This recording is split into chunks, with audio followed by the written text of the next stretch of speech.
Hello, I'm Antonia and I'm a member of the London Mozart Players. I'm going to show you a bit about the violin. If you're watching this, perhaps you've decided to have a go. Good choice. Once I've taken my violin out of the case, the first thing I do is look for my shoulder rest. Perhaps you have one that looks like this, just a piece of foam. If so, you'll also need a large elastic band. Before we attach this, we're going to need to secure our violin.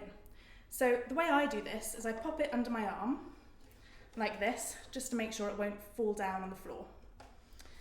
And then the foam pad goes here.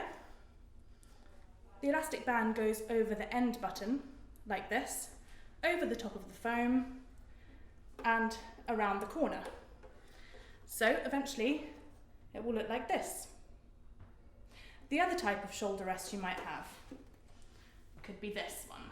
Mine's a bit tatty.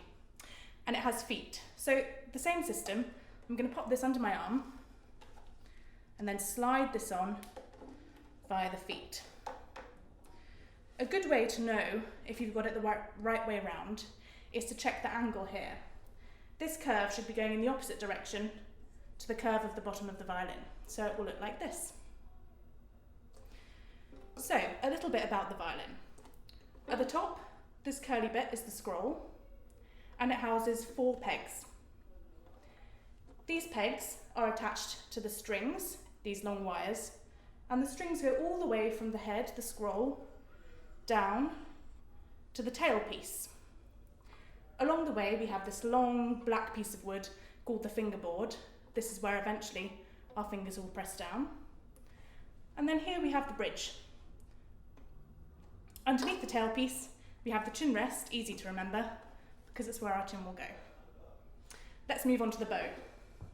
So, we have a long wooden stick and some horse's hair, this white stuff. This is all held together via the heel, or some people call it the frog.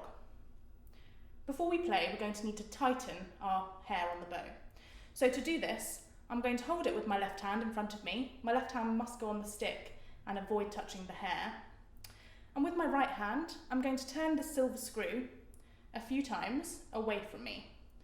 Now, hopefully you can see that the stick and the hair is separating, so you know you're going the right direction. You'll know when to stop doing this because the narrowest part will be about the width of a pencil. If your stick becomes totally straight or even starts curving the opposite direction, you've gone too far, so you'll have to loosen off a little bit. So, I've got my bow in my right hand, my violin in my left hand, and I'm ready to play. Good luck with your journey and have fun.